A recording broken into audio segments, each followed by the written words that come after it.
después te comparto la grabación. A ver, creo que ya está grabando. Pues miren, me presento primero. Yo soy Samuel Gutiérrez, soy de carrera, estudié Mercadotecnia en la Universidad Jesuita de Guadalajara, ITESO. También estudié una maestría en la misma universidad de Mercadotecnia también. Comencé metiéndome al tema de los mapas porque en marketing hacemos investigación de mercado. Básicamente, pues una investigación de mercado es, son las técnicas que nos robamos los mercadólogos de la psicología y de ahí de la estadística y que supuestamente creemos que entendemos, pero la verdad es que cada vez que comparo los conocimientos de psicología y de estadística de un mercadólogo con los de una psicólogo o un estadístico, pues estamos en pañales, ¿verdad? Pero siempre algo bonito de la mercadotecnia es que es una colección de ciencias, entonces, y de técnicas, entonces nos metemos y vemos de todos lados de la ciencia que nos sirve y lo adaptamos al mundo de los negocios.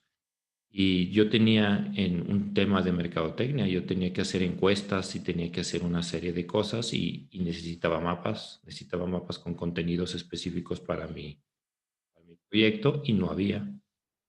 Entonces se me hizo fácil, dice, voy a hacer mi propio mapa. En aquel entonces yo sabía de algo de computación, de diseño y dije, voy a ponerme a hacer un mapa y no sabía en lo que me estabas metiendo. Y resultó que mi mapa fue muy exitoso, me lo compraron aquí unos corporativos muy famosos en México que se llama Grupo FEMSA, que son dueños de Oxxo, que es una cadena de tiendas de conveniencia muy, muy grande. En México ya tienen más de 15,000 puntos de venta. En aquel momento había 2,500 puntos de venta. Una referencia importante es que Oxxo en su momento fue la cadena corporativa con mayor crecimiento del mundo. Traían un crecimiento de más de 1,000 tiendas al año. Puntos de venta de tiendas al año es una barbaridad, ¿no? El que conozca México sabe que en cada barrio hay un Oxxo, en cada colonia hay un Oxxo. Pero aún así, aunque parece que es una estrategia masiva de apertura, en realidad hay, hay dos combinaciones. Hay una ciencia, tratar de entender dónde ponerlos, y también hay un proceso de prueba y error que es carísimo. Proceso de prueba y error. Entonces, había que meterle. Entonces, yo me metí en este mundo. Sin más, les comparto mi pantalla para empezarles a platicar sobre el geoanálisis. Ahorita, esta es una herramienta que les voy a enseñar más al rato. Mira, Sara, a mí también me gusta mucho toda la astronomía. No, no estudié como tú, pero sí soy un fanático Me di del cuenta, me tema. di cuenta. Y eso que está ahí es la fotografía de espacio profundo del Hubble. Y tiene que ver, fíjense que tiene que ver, hay un antecedente muy, muy interesante. Voy a platicar un poquito de antecedentes del geoanálisis o de los mapas, ¿no? Se oye muy bonito decir geoanálisis, pero en realidad tiene que ver con esto del mundo de los mapas. Y estos son los 5 elementos de la plática de hoy. Son los antecedentes que son importantes entenderlos porque de ahí vamos a recobrar algunos conceptos que todavía se usan hoy. Vamos a ver la parte teórica muy básica, y la parte práctica vamos a enseñarles algunos casos y casos prácticos y finalmente vamos a llegar a una conclusión.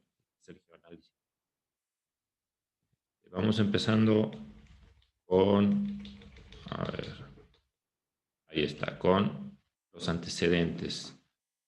Bueno, pues el ser humano, nuestra civilización, siempre, una de las cosas o grandes descubrimientos y invenciones del ser humano, pues siempre se ha dicho que es la rueda, que es el fuego, que el lenguaje, ¿no? Pero yo creo que los mapas, tratar de representar al mundo, de hacernos una idea de cómo es el mundo, es también uno de los grandes descubrimientos de la humanidad, una de las grandes invenciones.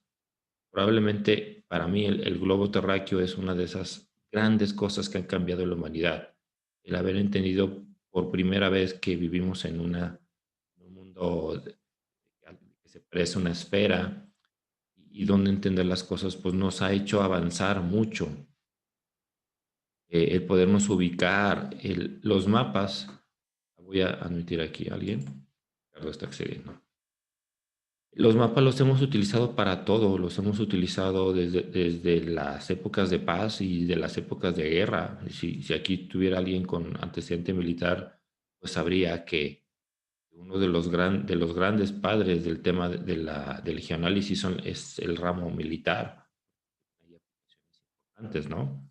Pero también ha habido casos en donde la religión o el mundo fantástico se ha metido a los mapas, ¿no? Por ahí ustedes revisan la Biblia, van a encontrar un mapa del Edén, algo muy chistoso, ¿no?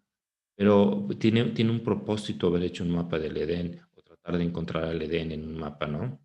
También lo usamos para actividades recreativas, o sea, por ejemplo, pues tú vas a Disney World y te vas a encontrar un mapa de dónde están las atracciones que quieres visitar. Entonces, los mapas los utilizamos para todo, ¿no?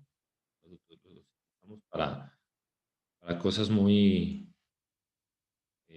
muy importantes y muy trascendentales como la guerra, pero en la paz y en el área recreativa también tiene sus funciones, ¿no? Vamos a recordar en la época antigua de los mapas, eh, pues los mapas, se hicieron mapas de todos estos temas, ¿no? Los mapas viajeros, cómo llegar de una ciudad a otra, cómo llegar a un país, como antes, en la época antigua, pues realmente carreteras había entre las grandes ciudades, pero si tú quisieras visitar una villa, un pueblo, pues tenías que saber surcar y navegar a través de los montes y de los cerros y de las montañas, entonces necesitabas mapas para poder llegar a una villa.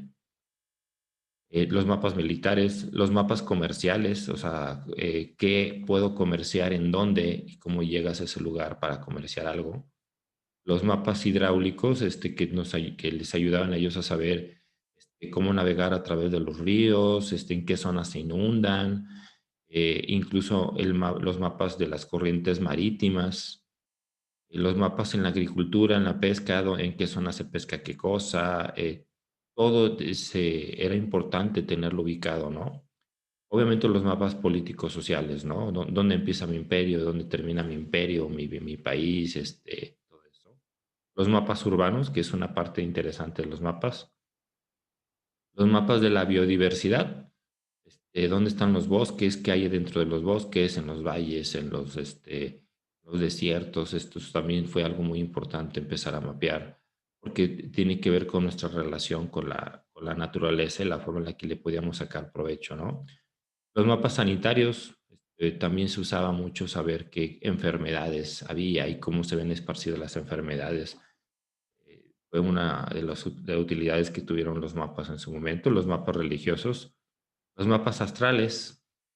Los mapas astrales eran muy importantes porque pues no solo contenían una cosmogonía, eh, sino que le ayudaban, por ejemplo, a los marineros a ubicarse en el mar. En el mar no hay puntos de referencia, entonces si no hubiera sido por que se mapeaban las estrellas, pues los marineros se hubieran perdido en el mar.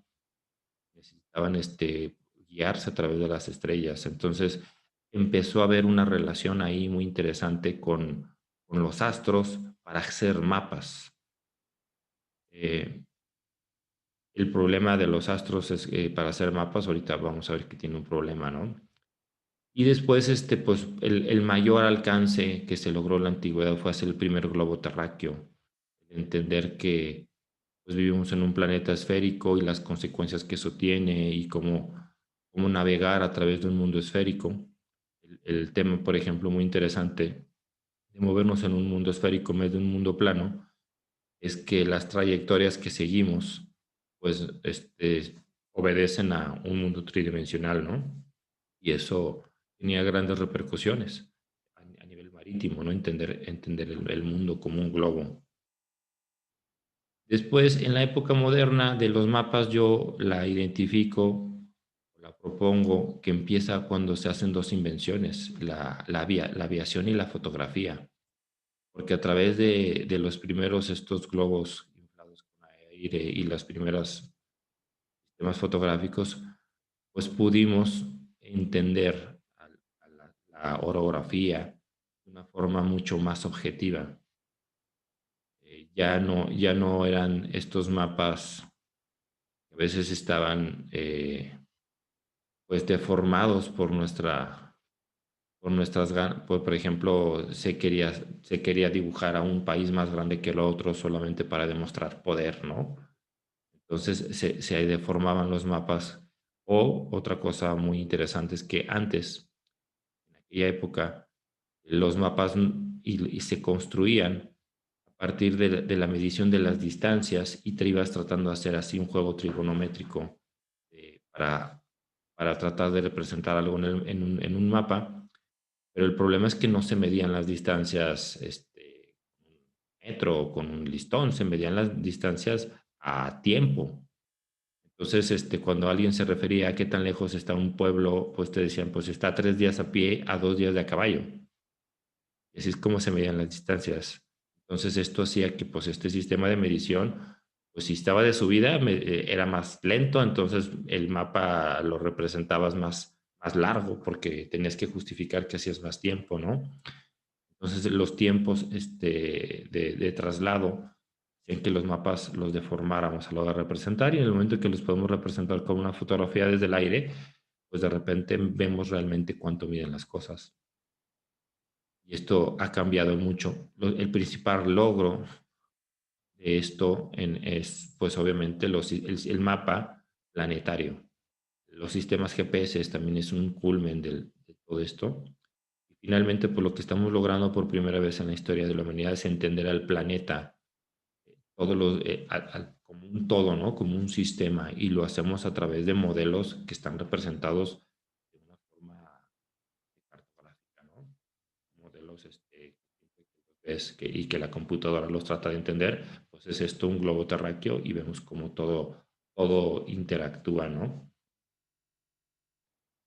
Y bueno, pues es el antecedente de cómo los mapas han tenido una gran importancia. Pero ahora vamos ahora sí a la parte teórica, que también la vamos a tocar así en términos muy sencillos, pero hay algunas cosas que debemos conceptos que debemos de dominar porque los vamos a ver utilidad a la hora de entender, de hacer un geoanálisis. Los primeros conceptos que quiero explicarles son los de orientación y proyección. Luego los de escala, los conceptos de la leyenda, del mapa, la simbología y la colorometría temática. Estos conceptos los vamos a ver siempre en cualquier mapa, ¿no? Que nos ayudan a entender al mapa que nosotros estamos viendo. Primero vamos a empezar con los de orientación y proyección. Y bueno, pues aquí Sara nos va, yo creo que explicar incluso mejor que yo. Siempre fue, cuando los ancestros empezaron a hacer mapas, pues tenían estas ganas de dibujar el mapa o la región, ya sea en una pared o cuando ya había papel, pues dibujar el territorio en un papel. El problema es qué es arriba y qué es abajo, cómo te orientas en el mapa, ¿no? Dependiendo de la civilización, a veces entendían que el norte, o sea, es decir, la parte superior del mapa, pues pudiera ser dónde sale el sol. Pero el problema es que el sol no siempre sale en el mismo lado, por la Tierra, el eje de la Tierra es chueco, entonces, entonces dependiendo de la época del año, el sol sale en lugar diferente. Y eso hace que el sol no sea un buen, o sea, dónde se sale y dónde se pone el sol, no es una buena forma de orientar un mapa porque se mueve, a nuestra percepción parece que se mueve por donde sale el sol. Entonces buscaban diferentes formas de entender. Se encontró en la antigüedad, se logró descifrar a través de mirar a las estrellas, el norte geográfico, que básicamente es el eje de rotación de la Tierra. La estrella polar, pues básicamente nos indica el eje de rotación, y se encontró que la estrella polar era una excelente forma de orientar un mapa porque es un punto que aparentemente está fijo, no importa la época del año. Y sobre todo, para los principales usuarios de los mapas eran los marineros, y entonces en el mar, pues lo único que tienes para para ubicarte, pues es el sol, el cual pues es difícil de utilizar, lo que les comentaba, y en la noche, pues las estrellas, y entonces qué mejor estrella que la que nunca se mueve, que es la polar, aparentemente. Entonces eso se le llama el norte. Eso es simplemente el norte, el eje de rotación de la Tierra. Y luego está el norte magnético, que dependiendo en dónde estés en el globo, se aproxima más o menos al norte geográfico.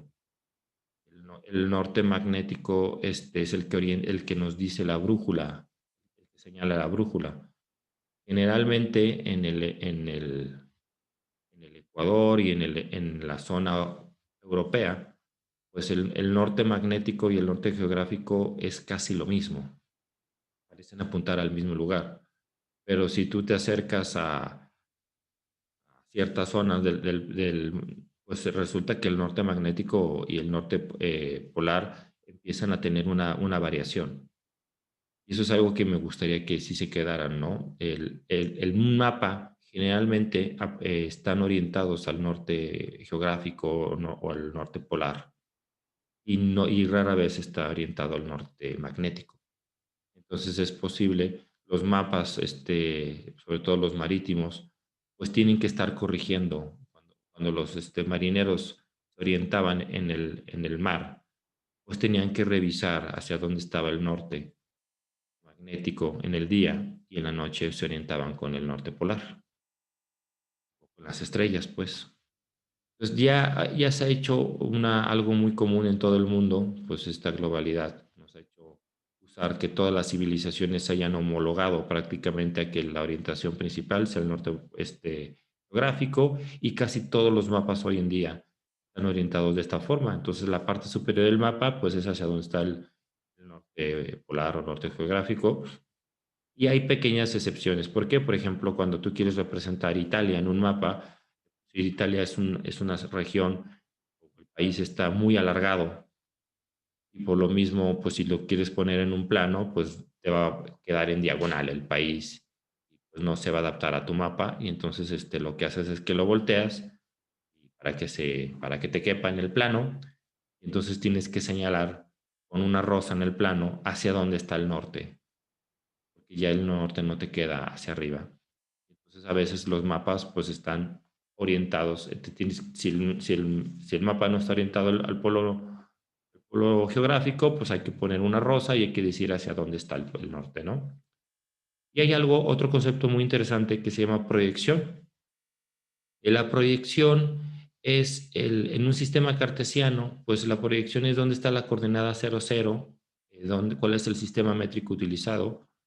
Ahora pues ya prácticamente todo el mundo se utiliza el sistema métrico, pero antes se utilizaba el sistema inglés imperial de yardas y de millas. Y había otros sistemas en las diferentes civilizaciones, pues tenían diferentes sistemas, ¿no? Para medir distancias. Entonces, los sistemas cardenales de coordenadas, pues representaban diferentes sistemas de medición. Y también otra cosa es la escala. Ahorita vamos a ver qué es esto de la escala.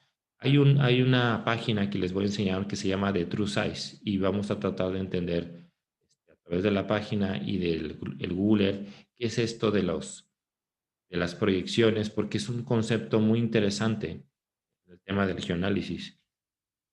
Eh, Me voy a ir voy aquí en el mismo navegador, les voy a mostrar esta página que se llama The True Size.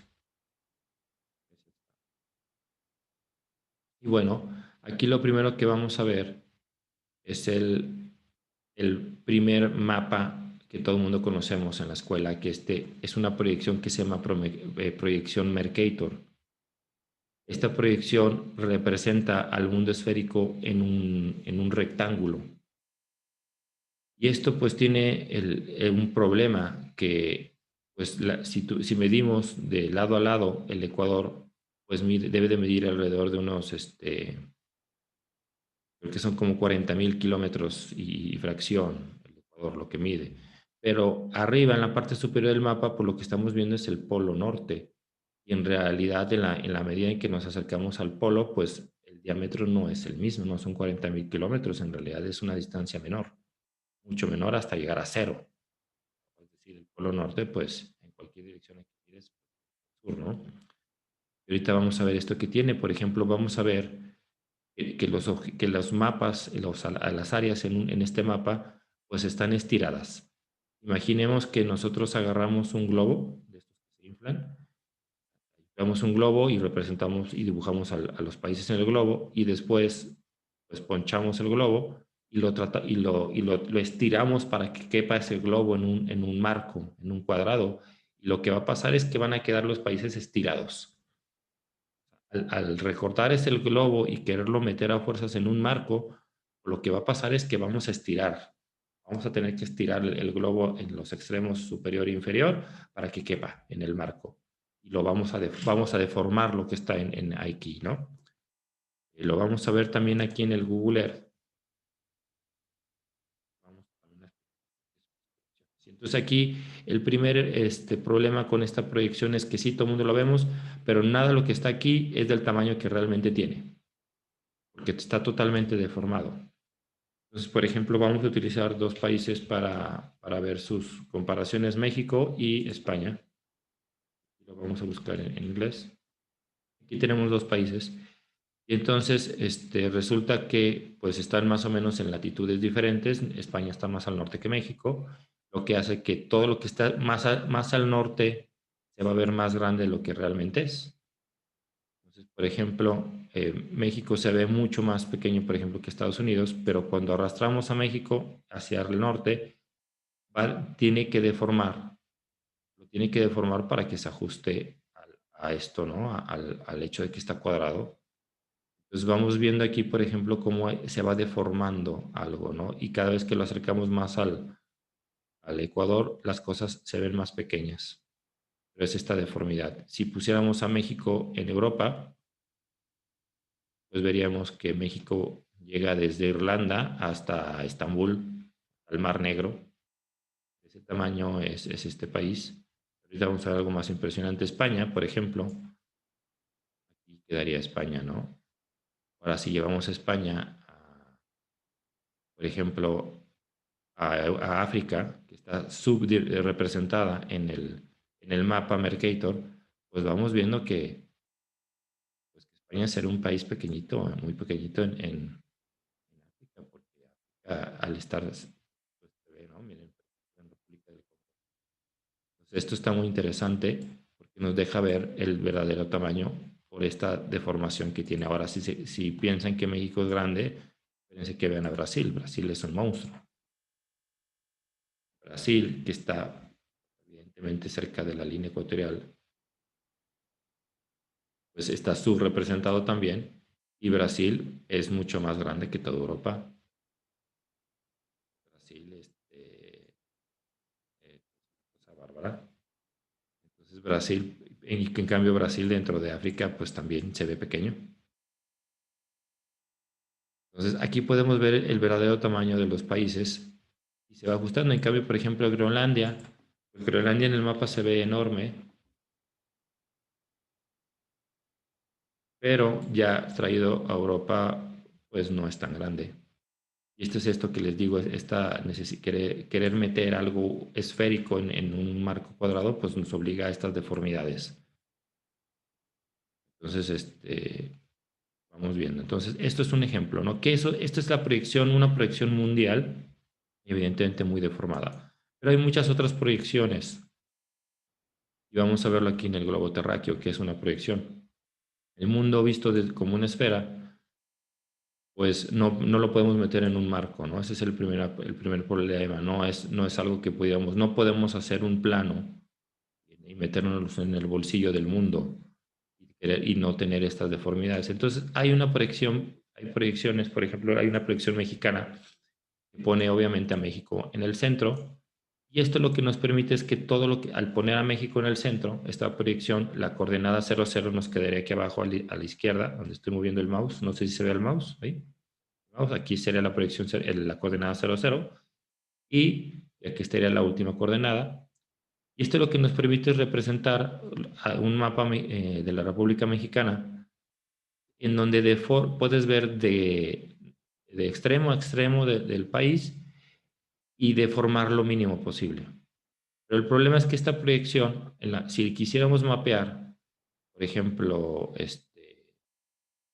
a algo que está cercano aquí al extremo del globo, pues se ve de lado. Lo estamos viendo de lado. Vamos a ver un ejemplo de aquí cómo terminaríamos viendo algo de lado, ¿no? Por ejemplo, en una proyección en donde España, por ejemplo, las proyecciones pueden estar incluso desorientadas. Entonces, pudiera haber una proyección, por ejemplo, hay mapas de Italia que lo ponen así, como les comentaba, ¿no? Entonces, el norte, aquí vemos el norte apunta hacia un lugar diferente y esta es una proyección. Hay muchas proyecciones. Los diferentes reinos de Italia en su momento tenían su propia cartografía con su propia proyección. Y una proyección es básicamente convertir algo tridimensional, algo plano, ¿no? Lo proyectas a un espacio plano. Y entonces, esta proyección, por ejemplo, de Italia en lo particular, hace ver a Groenlandia de lado, la hace ver mucho más angosta y alargada porque la ves de lado. Entonces, esta fotografía de Italia, pues la representa bien, pero representa mal a Groenlandia y todo lo que está a un lado, en este caso, pues por ejemplo, estos países que están aquí se ven completamente atados, ¿no? Se ven planificados. Entonces, una proyección es, hay proyección, por ejemplo, una proyección europea, pues sería esto, acercas y mueves el globo y de aquí se puede decir que le tomas una foto y eso es una proyección. Hay muchas proyecciones. Evidentemente, hay proyecciones antiguas que cada reino hacía su propio mapa, lo orientaba de su propia forma, le ponía la escala que más le convenía, y cualquier otra cosa que quieras mapear desde ahí se va a comprometer en su capacidad de representación, ¿no? Evidentemente, la proyección más utilizada hoy en día, pues es esta proyección tridimensional del mundo. Esto ya es una proyección tridimensional y vamos a ponerle aquí la cuadrícula. En realidad no es una cuadrícula. Esta es la proyección, le llaman azimutal, que básicamente es una combinación de paralelos y de ángulos, de un sistema de ángulos, que son las longitudes. Y entonces el sistema de ángulos es como, aquí en México hay algo que se llama mandarina, ¿no? O una naranja, que básicamente son como gajos, ¿no? Entonces podemos ver así que son los diferentes gajos en que está dividido el mundo. Estos, lo que nos ayudan es a entender al mundo pues como algo esférico, pero en realidad no es una cuadrícula, sino que es un sistema de ángulos. Estos se van abriendo en la medida en que se acercan al ecuador, se abren. Y en la medida en que se acercan al polo geográfico, se cierran hasta que literalmente quedan completamente comprimidos todos, ¿no? En un solo punto. Entonces es importante entender que el sistema latitud-longitud lo que mide son, por un lado, sí paralelos, pero por el otro lado mide ángulos. Y esto en su momento va a tener repercusiones a la hora que hagamos un mapa, porque en su momento, si es un mapa mundial, vamos a tener que vamos a tener que darle una preferencia a dónde queremos representar primero el mapa y todo lo demás va a tener una deformación, ¿no? Entonces, este es uno de los ejemplos. Ahorita se está tratando de que todos los mapas se representen de forma así tridimensional. Por ejemplo, incluso Google Maps antes te lo ponía en un plano, un sistema Mercator, y ahora ya Google Maps es un sistema así mutal, esférico. Por ejemplo, si nos metemos a Google Maps,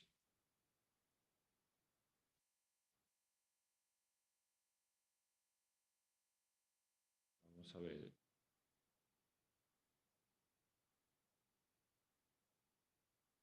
Este sería aquí lo vemos en un sistema azimutal, y aquí lo vemos en un sistema Mercator, en donde pues evidentemente todo se deforma, ¿no? Bueno, el problema con el sistema Mercator es que es muy malo para navegar, sobre todo y más para el tema, por ejemplo, de aviación. Pues obviamente, cuando si tú ves en un avión y dice que vas viajando de México, por ejemplo, a Francia, pues se ve que la trayectoria del avión es así como un arco. Y tú dices, ah, ¿por qué vamos en arco? ¿Por qué no vamos en línea recta? Bueno, porque en este plano, una línea recta parece un arco. Y en la realidad, pues en un mundo esférico, en realidad la trayectoria recta hace esto, y entonces los aviones hacen esta trayectoria. Una trayectoria recta que en un mapa, pues desde este punto de vista parece ser una trayectoria curva. Como se pueden dar cuenta, pues las proyecciones sí son muy importantes. En aviación, por ejemplo, es muy importante, pues tienen que estar, porque antes, ahora se hace todo por computadora, pero antes los pilotos pues tenían unos planos y y tenían sus compases y hacían todo este rollo para irse ubicando en el mundo y tratar de encontrar la ubicación más recta posible entre dos puntos, o iban de punto en punto para poder llegar al punto que querían, porque si no se perdían, ¿no? O no hacían una trayectoria, digamos, eficiente en cuanto a rendimiento de combustible. Entonces, pues tienen que estar buscando estas trayectorias rectas entre puntos.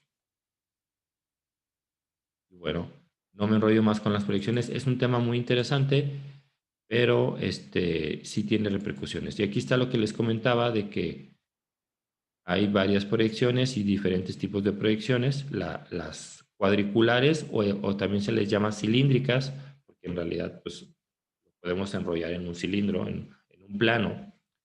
Y las no cartesianas, que son formadas por ángulos y paralelos, como estas que están aquí, que se dividen en cónicas y azimutales. Básicamente son estos sistemas de ángulos.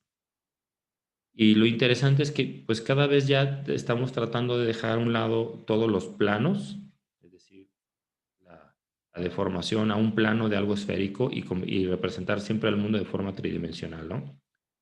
Y ahora, por ejemplo, Google Earth ya te representa pues el mundo incluso con sus variaciones en altitud. No es lo mismo subir una montaña y todas las deformaciones que tiene el mundo en montañas, valles, ríos, cañones, ¿no? Otro elemento muy importante de un mapa son estos que son de información, los elementos informativos. Es la escala, básicamente un centímetro en tu mapa, ¿a cuánto equivale en el mundo real? Ese es un ejemplo de escala. Hay muchas escalas igual según el sistema métrico. Antes, pues según la civilización utilizaba un sistema de medición diferente y entonces las escalas eran diferentes, ¿no? Pero sí es importante tener en un mapa la leyenda de la escala porque te ayuda a dimensionar qué estás viendo, qué tan grande lo que estás mirando, ¿no? Y la leyenda, pues la leyenda es este elemento que vemos aquí a la izquierda, en donde vemos todo lo que hay en el mapa y qué significa. Y en el mapa ya representado, pues vemos todos estos símbolos o simbología que básicamente pues, tienen un significado y nos ayuda a ubicar qué es lo que hay.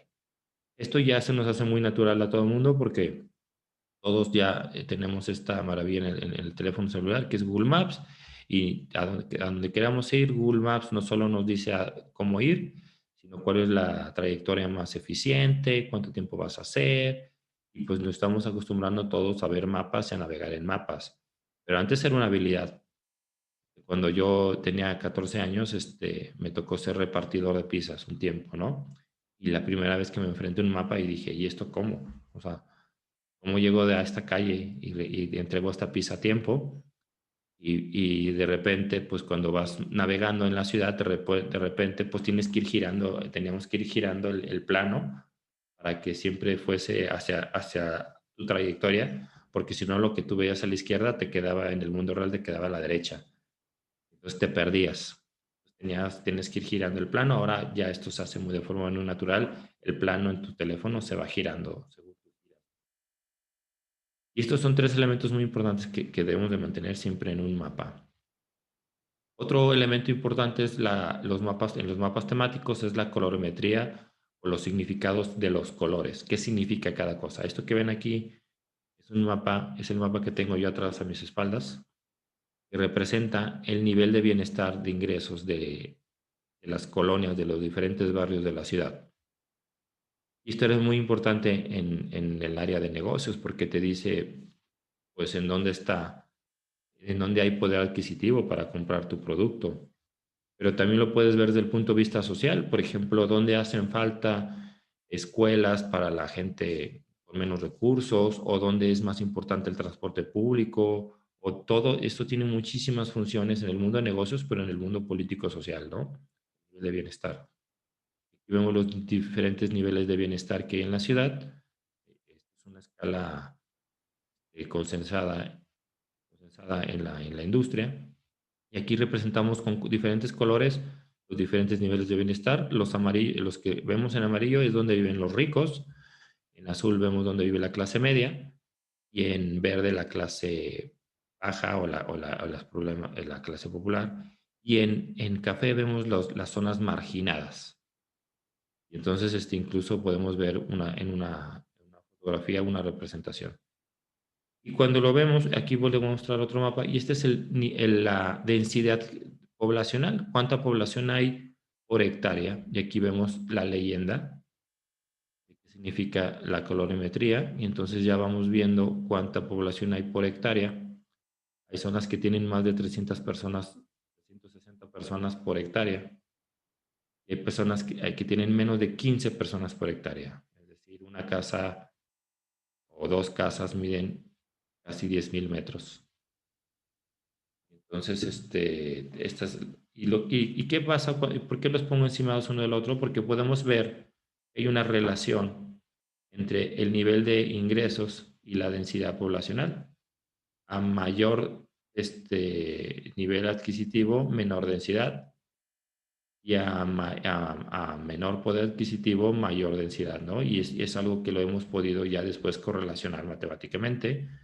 Esto nos ayuda, es un muy buen indicador, la densidad poblacional, para distinguir entre ciertos niveles. No para distinguirlos todos entre todos, pero por ejemplo para distinguir el A y el B, si es la densidad poblacional es un gran indicador. También para distinguir entre el D y el E, la densidad poblacional es un buen indicador, ¿no? En general hay una relación alta entre la densidad y el nivel adquisitivo, porque obviamente pues, las casas son más grandes. En las zonas muy rurales, pues los predios tienen que tener donde sembrar y entonces la densidad se disminuye. Y en las zonas de mucho poder adquisitivo, pues las casas son muy grandes con gran jardín y también la densidad disminuye, ¿no?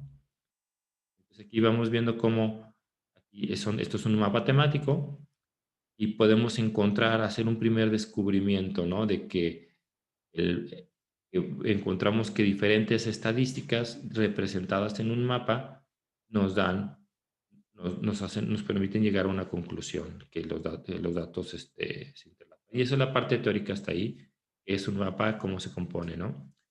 Y ahora vamos a la parte práctica de cómo se hacen ya los mapas hoy por hoy. Y lo primero, pues, que yo les preguntaría es, ¿para qué hacer geoanálisis, no? Y resulta, pues, que el geoanálisis te permite entender tus estadísticas, tu información a un nivel y una perspectiva muy diferente. Te permite descubrir cosas que no hubieras descubierto nunca, y esa información no la hubieras mapeado. Les voy a dar un ejemplo de cómo eso pasa, ¿no? Pero te permite hacerte preguntas que nunca te hubieras hecho. Si pudiéramos decir que en superdimensional el proceso científico en hacerme una pregunta y luego tratarla de contestar, en un mapa te haces preguntas que nunca te hubieras hecho cuando ves las cosas en un mapa, ¿no? Y luego la siguiente pregunta es, ¿cómo hacemos geoanálisis? Pues resulta que para hacer geoanálisis necesitamos dos cosas. Necesitamos un sistema cartográfico, o sea, un programa, un software o un papel. Podemos tratar de hacerlo en papel.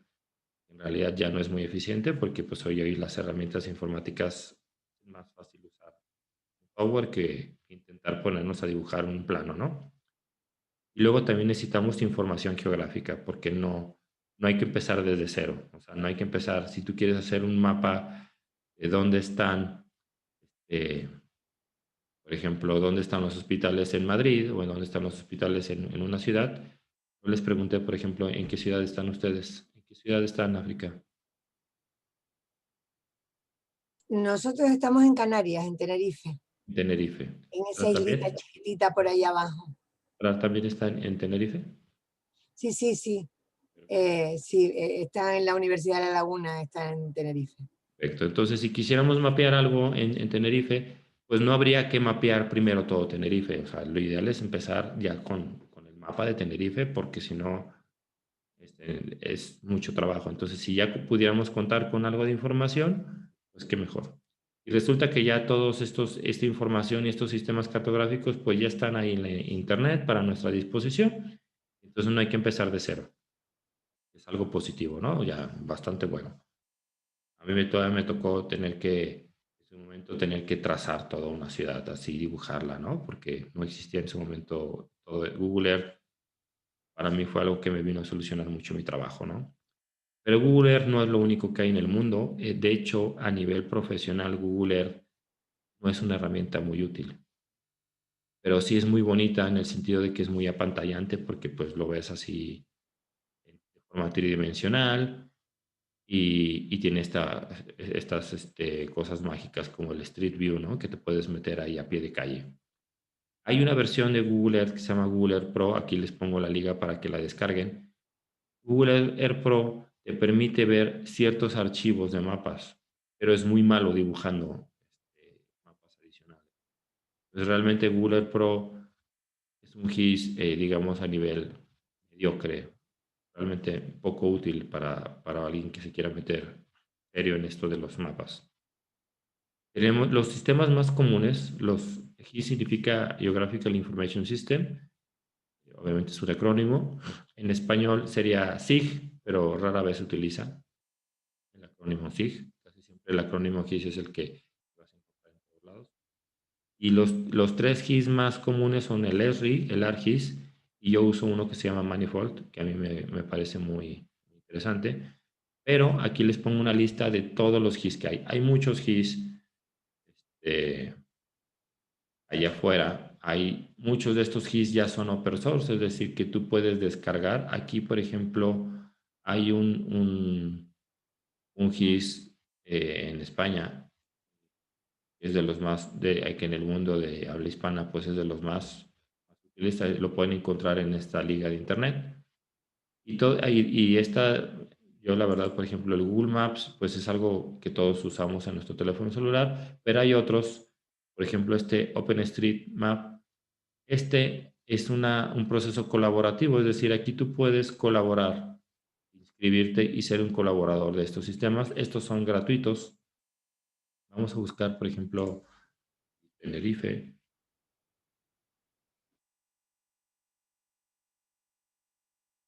Me imagino que, no, pero esto es Colombia. Colombia, No, Colombia. no, esto es Tenerife. Nosotros Ah, sí, vivimos en pero Santa Cruz de Tenerife. Bueno, no sé dónde vive Sara, pero me imagino que también por ahí, aquí. ¿no? Santa Ahí. Cruz y La Laguna, aquí en medio, aquí en San Cristóbal de la Laguna es donde tenemos la universidad.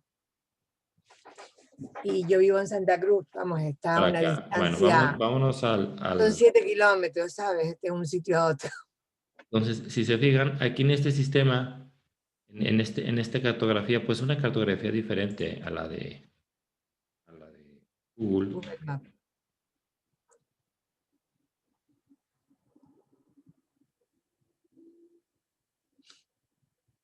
¿Qué es lo que pasa? Pues Google va mostrando diferentes niveles de escala o de zoom, que hoy le decimos zoom, ¿no? A esta posibilidad de acercarte y alejarte del mapa. Te va mostrando más o menos información. Por ejemplo, aquí te muestra muchos negocios. Y en cambio Sí. acá incluso te muestra estos números que están aquí, generalmente son los números exteriores, me imagino, ¿no? Es decir, si quisieras encontrar una dirección, esto de los números exteriores te ayuda a ubicar. ¿Cuál es la diferencia? Bueno, los dos parecen ser gratuitos, pero a la hora que tú esto lo integras a una aplicación, a un sitio web o a un software, pues uno cuesta, integrarlo Google Earth te cuesta, te cobran. Integrar OpenStreetMap no te cuesta. Entonces, pues este es colaborativo. Aquí esto está formado por muchas personas que colaboran y ellos mismos te dan, aquí te la posibilidad de editar. Mira, por ejemplo, editar. Tú puedes editar el mapa, te puedes convertir en un fotógrafo de tu propia ciudad y puedes decir, ¿sabes qué? Mira, aquí esto, realmente esto también, aquí se ven, me imagino que han de ser como unas canchas de fútbol. A ver si podemos ver aquí Sí. diferentes tipos de mapas temáticos. En el cambio, en el Google Earth,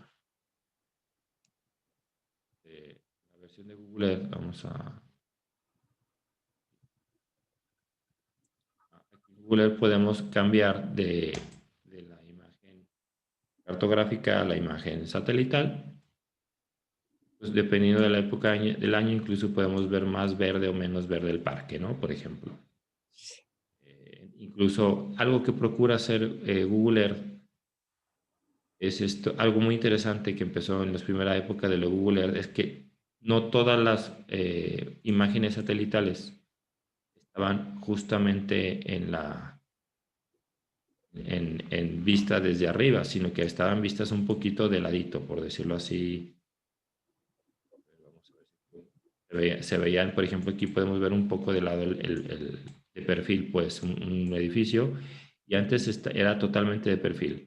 Era muy chistoso meterte a Nueva York porque veías a todos los edificios así, ¿no? O sea, como encimados unos con otros. Ahora ya, esto es una serie de muchas imágenes, muchas fotografías, y ellos las van recortando de una forma tal que tú ya no ves los recortes de dónde empieza una fotografía y empieza otra. Pero en realidad son múltiples fotografías. Entonces, a veces llega un momento en que pasas un edificio que lo ves así y de repente el siguiente edificio ya no lo ves en esta perspectiva, ¿no? Por ejemplo, aquí podemos ver que todavía tiene más perspectiva. Esta imagen significa que no estaba justamente arriba el satélite, ¿no? Estaba un poquito de ladito. Bueno, entonces aquí hay muchos GIS. Yo tengo una lista donde aquí se llama los mejores GIS y hay GIS para todas las plataformas, hay GIS para Windows, para Linux, para Mac. Y además de que te muestra los GIS de escritorio, es un programa que tú descargas a tu computadora. Las bases geográficas son estas que están aquí, que básicamente se refiere a cosas que tú puedes descargar, información que puedes descargar. Muchas de estas son open source, significa que son colaborativas, que son gratuitas, a veces te tienes que inscribir. Luego se encuentra esto que son servidores web, en donde realmente el mapa lo consultas como un servicio, como una consulta en Internet. Necesitas tener conexión a Internet y según vas navegando en el mapa te van mandando la información o la vas descargando. Y hay muchos. Esto también se encuentra aquí en la presentación que les... Esta liga, ¿no? Hay muchísima información geoespacial. Generalmente los gobiernos publican mucha información geoespacial. También hay muchos pues, organismos. De hecho, es el siguiente punto. Presentación es, una cosa es qué programa descargo, pero el programa pues es como decir Excel, ¿no? O esto de Google Sheets, pues puedes descargar muchos programas y todos los programas pueden consumir muchas fuentes de información. En cuanto a fuentes de información o diferentes mapas, vamos a distinguir en tres niveles. El mapa tradicional es el mapa de imagen, es decir, es un dibujo, una fotografía, en el cual podemos ver píxeles, que es este que está aquí abajo, ¿no? O lo que se ve de fondo, una imagen satelital. Hacemos mucho zoom, va a haber un momento en que lo vamos a ver pixeleado. Eso es una imagen, o un raster también, le llaman archivos raster, también es otra forma. Google Earth es un ejemplo clásico de un mapa raster, donde todo lo que vemos son imágenes, fotografías.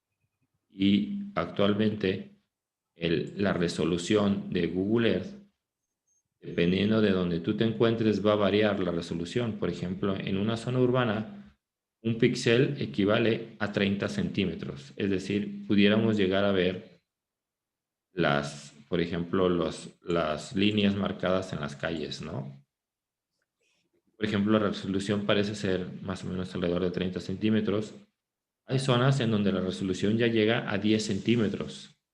Significa que ya pudieras distinguir detalles de un vehículo, ¿no?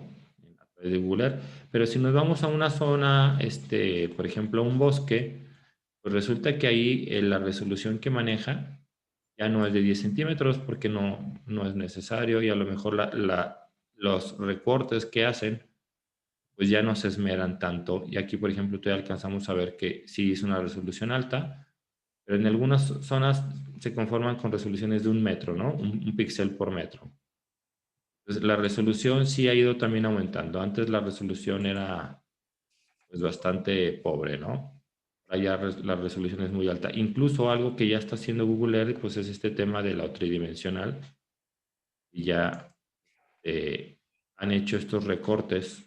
Esto, la verdad, a mí me parece la cosa más impresionante de las cosas que maneja. Vamos a dejar que se descargue, pero ya te representan los diferentes edificios de forma tridimensional, como una maqueta. Pero estos son imágenes. Y luego tenemos otro tipo de cartografía que son vectores.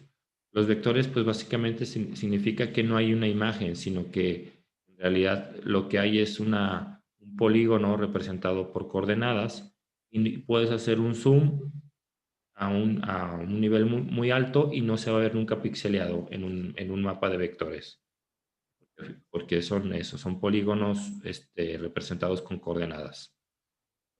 ¿Para qué sirven los vectores? Pues los vectores lo que te permiten es, en vez de tener una imagen muy, muy grande, por ejemplo, un mapa de mi ciudad, voy a hablar de mi ciudad porque más o menos domino algunos aspectos. Un mapa de mi ciudad en imagen mide, digamos, unos 150 megabytes. Y a nivel vector, pues ya nada más mide 20 megabytes. Mide mucho menos un mapa vector, porque es menos la información, a nivel de bytes, pues es menos la información, no hay tantos píxeles y te permite hacer un zoom in y un zoom out o sea, a cualquier escala. Te permite representar el mapa a cualquier escala sin que veas nunca pixeleado. Entonces, un mapa de vectores en ese sentido es superior. Para componer un mapa tú nunca vas a ver píxeles, pues siempre el software va a dibujar los polígonos según el nivel de zoom que tú le pidas. Los está dibujando cada vez que hago un acercamiento, los vuelve a dibujar el software utilizando el polígono está compuesto por muchas coordenadas y lo vuelve a dibujar. En cambio, una imagen, vamos a ver un ejemplo de una imagen que está al fondo, y vas a ver que la imagen pierde calidad en la medida en que te alejas del zoom o te acercas del zoom con el que se recomendó o se pensó la imagen, ¿no?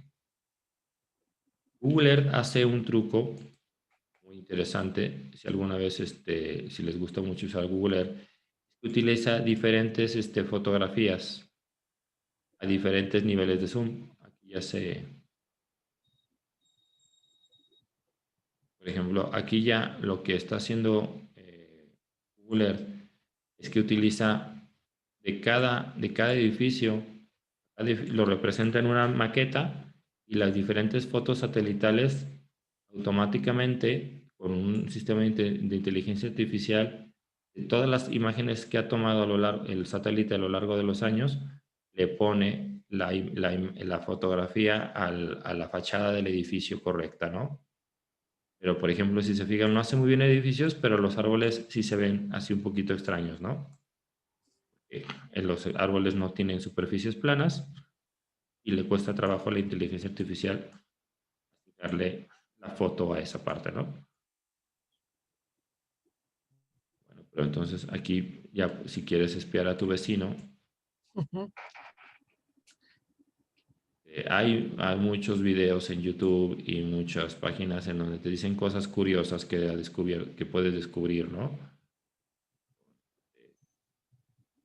Todo esto de Google Earth. Google Earth en su momento pues ha representado el acercar las imágenes satelitales al público general. Antes esto era el deleite único de los militares. Los militares obviamente pueden ver que estás cocinando, ¿no? Si tienes tu ventana abierta, ellos tienen un satélite que, por ponerlo así, y aquí esto tiene que ver, por ejemplo, también con las proyecciones. Si el satélite está justo arriba de ti, pues no va a ver que estás cocinando porque va a ver la azotea de tu casa. Pero si el satélite está, por decirlo así, si el satélite está de ladito, pues entonces sí puede tener una imagen a través de tu ventana para ver que estás cocinando tú. Entonces, los diferentes satélites toman las fotos desde diferentes perspectivas, dando información diferente. Entonces, aquí la perspectiva es importante. Bueno, regresamos aquí. Entonces, estas son los diferentes tres tipos de mapas: los vectores, las imágenes y las bases de datos. Las bases de datos básicamente es como un archivo de Excel, una tabla en donde no está dibujado nada, pero está ahí la información geográfica a través de las coordenadas latitud y longitud, ¿no?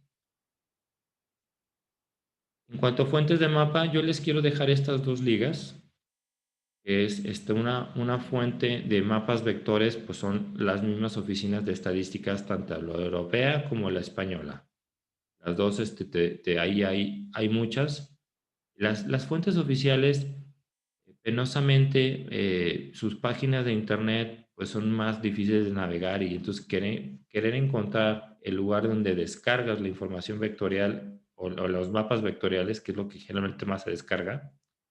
Descargan mucho los mapas vectoriales porque son más potentes y al mismo tiempo son menos pesados.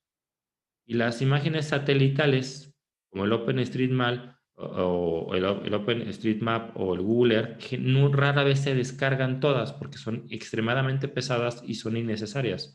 Generalmente se consultan al vuelo o se consultan por pedido, ¿no? Es decir, solamente quiero ver esta parte del planeta, así que solamente te enseño. Por ejemplo, yo aquí cada vez que le hago zoom out o zoom in, me hago una consulta en internet, no descargo. Si se fijan, aquí ya la imagen, la fotografía cambió a otra fotografía. Si no, no me pudiera mostrar todos los detalles que hay, ¿no? En toda la zona. Por ejemplo, algo interesante es que podemos ver, si Guadalajara es grande, pues vea el tamaño del lago de Chapala, ¿no? Es alrededor de 3 veces la superficie de la ciudad. De hecho, cuando los españoles llegaron al lago de Chapala, pues lo miraron llegaron aquí. Y desde esta perspectiva, pues parece que el lago no tiene fin. Entonces el primer español que llegó ahí dijo, hemos llegado al mar.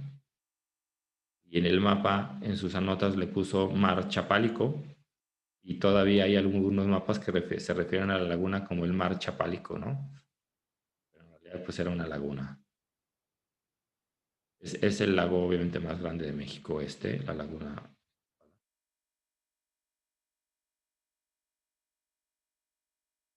Hay muchas fuentes de información. Aquí en la liga que les dejé, ahí están unas. Hay algo también que se llaman image servers, que básicamente es consultar un mapa por pedido. Es un servidor en internet que te deja consultar. Hay muchas. Las más comunes son estas, las de Google Maps, las de OpenStreetMap, las de Yandex, que es como la versión de Google rusa, y las de GIR. Las de GIR esto se llama proveedores de análisis. ¿Por qué? Porque, por ejemplo, Google Earth o Google Maps es un proveedor de análisis porque te dice, oye, ¿cuánto hago de este punto a este punto en un coche? Y te dice, ¿sabes qué? De este punto a este punto haces tanto tiempo. ¿Cuánto me tarda? Entonces, te das no solo te provee la imagen, sino que ya te permite preguntarle cosas al sistema, ¿no? Por ejemplo, vamos a hacer una consulta rápida en cosas que realmente, por ejemplo, indicaciones, ¿no? ¿Cuánto me tardaría yo llegar aquí? Y fíjense, desde mi casa, ¿no? Desde mi casa, y me propone incluso, me dice, no, pues no puedes llegar, pero vamos a poner aquí de un punto a otro punto, ¿no?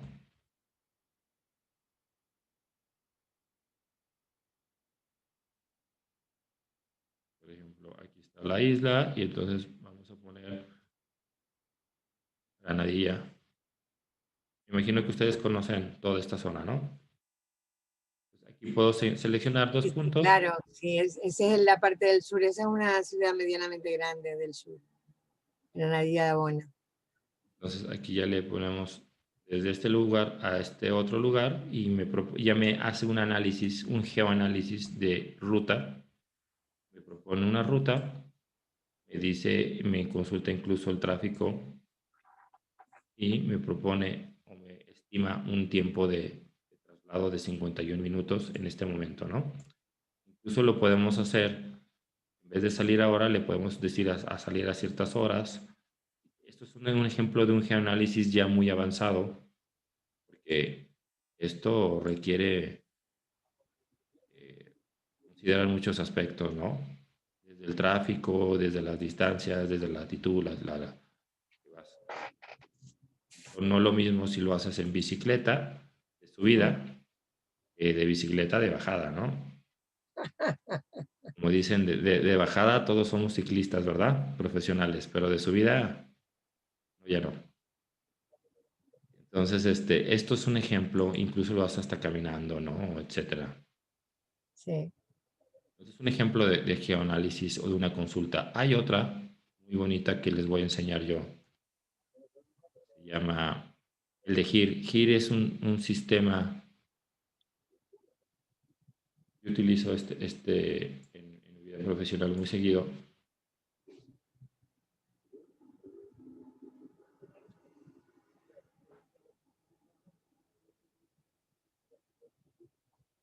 Bueno, vamos aquí nada más porque lo tengo a la mano. Esto es el mapa de GIR, es también otra cartografía. También si se fijan es una combinación entre vectores y imágenes. También tiene esta particularidad de que te muestra los números exteriores de las diferentes Eso está bien. edificios y casas para que tú puedas ubicar.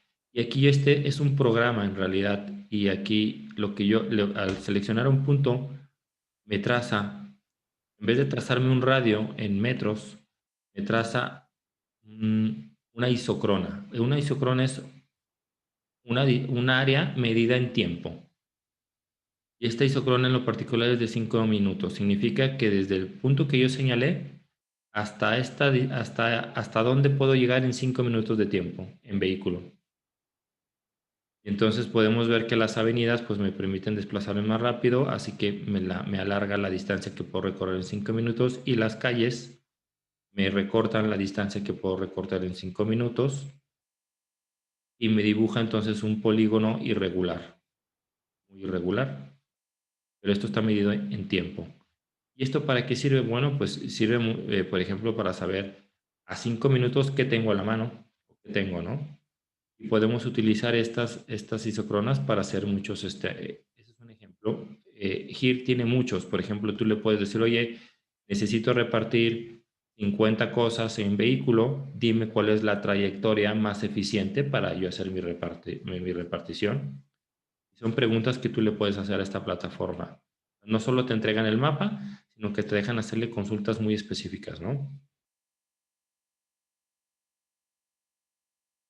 Entonces, ese es un ejemplo de una consulta que puedo hacer a uno de estos proveedores de análisis.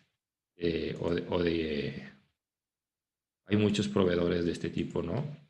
Google Maps incluso también. Tú puedes ir a Google Maps y decirle, oye, ¿sabes qué? Google, quiero que me vendas cuántos coches pasan por enfrente de esta avenida, en esta zona, cuántos coches pasan, de qué perfil son los coches. Quiero saber también a qué horas pasan los coches, cuántas bicicletas pasan y todo te dice Google Maps, porque todos, como todos cargamos un teléfono celular en nuestros bolsillos, pues Google Maps rastrea toda esta información, la procesa. Ahora con el tema, por ejemplo, de la pandemia, Google Maps generó mapas de movilidad social. No sé si los publicaron ahí en Tenerife, pero te decía qué tanto estaba la gente recluida en su casa o no. Y entonces esto le ayuda al gobierno, por ejemplo, para tomar decisiones, decir, oye, ¿sabes qué? En dónde hay que reforzar las medidas de meter a las personas a sus casas y en donde no, esta genera, que por ejemplo, qué actividades sociales y económicas me generan movilidad y qué tanta movilidad que me generan. También qué tanto, por ejemplo, si abrimos los cines, qué tanto me va a mover las personas, ¿no? Y por lo tanto, qué riesgo me genera a mí el contagio. Y todo eso se hace a través de ubicar las cosas en el mapa, ¿no? Pues estos son los proveedores, hay muchos otros proveedores. Evidentemente esto cuesta, ya contratar uno de estos servicios tiene un costo, ¿no? Vamos ahora sí a pasarnos al tema de los casos y les voy a proponer que ustedes hagan su propio mapa. Yo les voy a enseñar algunos casos y cómo mapear. Les voy a presentar por ejemplo, algo que yo hago mucho en mi vida diaria profesional. Luego vamos a hacer un mapa a ustedes. Por ejemplo, en mi vida profesional pasa mucho que, por ejemplo, tengo un cliente que me dice, ¿sabes qué, Samuel? Yo quiero poner farmacias en México. Son farmacias de descuento, farmacias de productos genéricos. Y entonces para él es muy importante pues el nivel de ingresos de las personas que viven. Entonces obviamente él quiere ver, puedo componer algo que me permiten las imágenes vectoriales, que no me permiten las imágenes. Los mapas vectoriales me permiten jugar con capas de información sin que éstas se estorben las unas a las otras porque son transparentes, ¿no? Los vectores me permiten, también otra cosa que me permiten los vectores es jugar con los colores, porque le puedo decir al mapa, este elemento recoloréalo. Entonces, las avenidas de repente de ser amarillas ahora son rojas.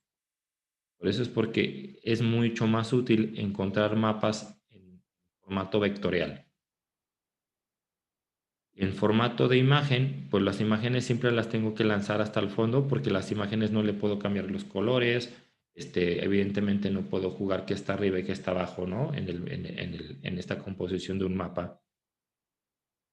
También otra cosa que puedo hacer con las imágenes vectoriales es ponerle etiquetas, pedirle que, por ejemplo, ponme etiquetas a las avenidas para identificar el nombre de la avenida. Es un ejemplo cómo puedes ir componiéndote un análisis. Este análisis, pudiéramos decir, es nivel de vida y cuáles son las avenidas principales. Pero, por ejemplo, yo aquí pudiera decirle, oye, ¿sabes qué? Quiero también, por ejemplo, las gasolineras, ¿no? Y entonces, ¿dónde están las gasolineras?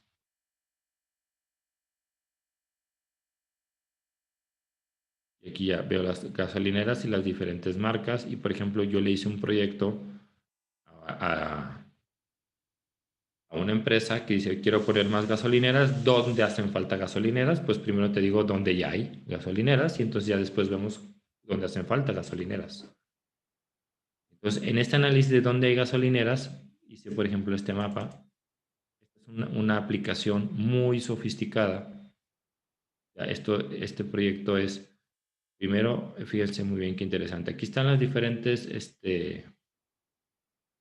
gasolineras y después trazo un radio a cada gasolinera, de un radio de 1 kilómetro alrededor de cada gasolinera, y esto lo hace el GIS.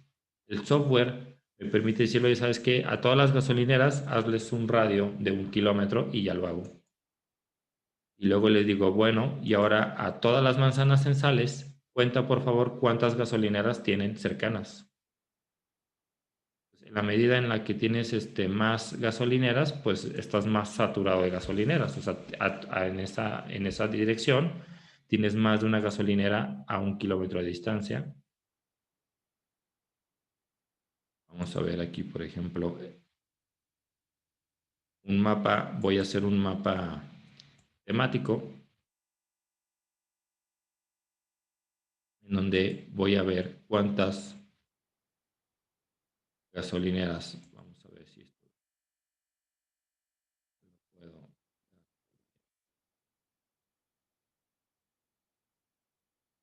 Estoy viendo la variable gasolineras por auto.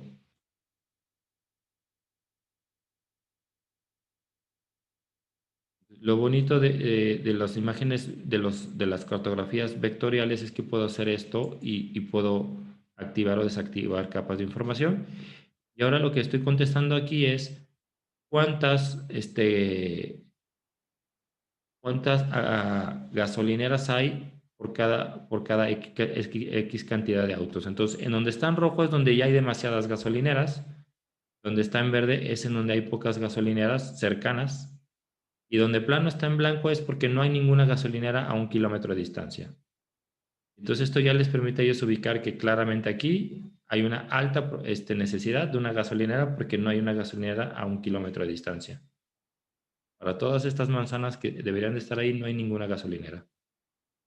Entonces, este es un ejemplo de cómo junté y fui procesando toda la información cartográfica, primero dónde están las gasolineras y luego el radio de 1 kilómetro de las gasolineras, y luego haces a través del software, que hay mucho software, como ya vimos, que te permiten hacer este tipo de análisis. Entonces contestas la pregunta de en qué zonas de la ciudad no hay una gasolinera a menos de 1 kilómetro y en qué zona ya hay muchas gasolineras. Por ejemplo, en esta zona está totalmente en rojo porque o alguien que vive aquí tiene 5 gasolineras para elegir dónde ir a cargar gasolina. Los que viven aquí no tienen ninguna gasolinera a menos de 1 kilómetro, ¿no? Tampoco los que viven en esta zona. ¿Qué es aquí? ¿Qué tipo de colonias son estas o barrios? Pues lo podemos ver también en el tema del nivel económico.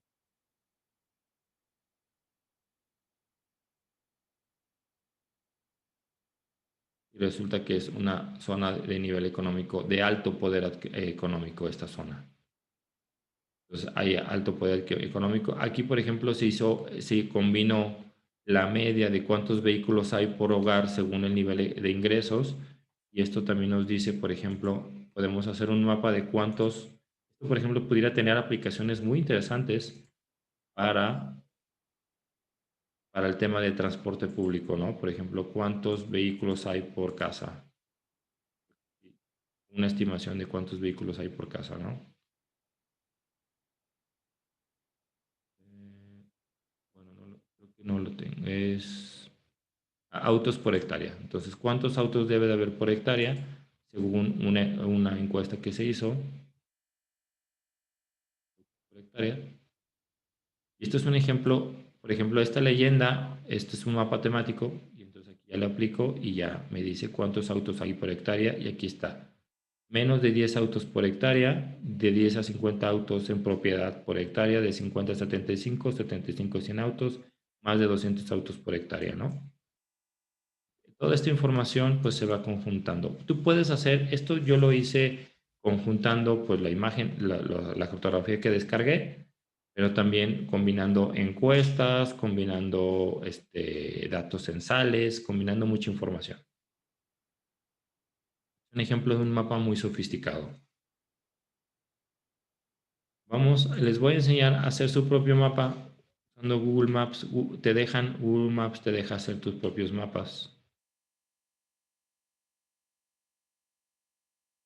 Y bueno, si se meten, si pueden tener ahí en su computadora abierto maps.google.com, les va a aparecer automáticamente mediante su conexión de internet, les debería de aparecer aproximadamente dónde se encuentran ustedes, ¿no?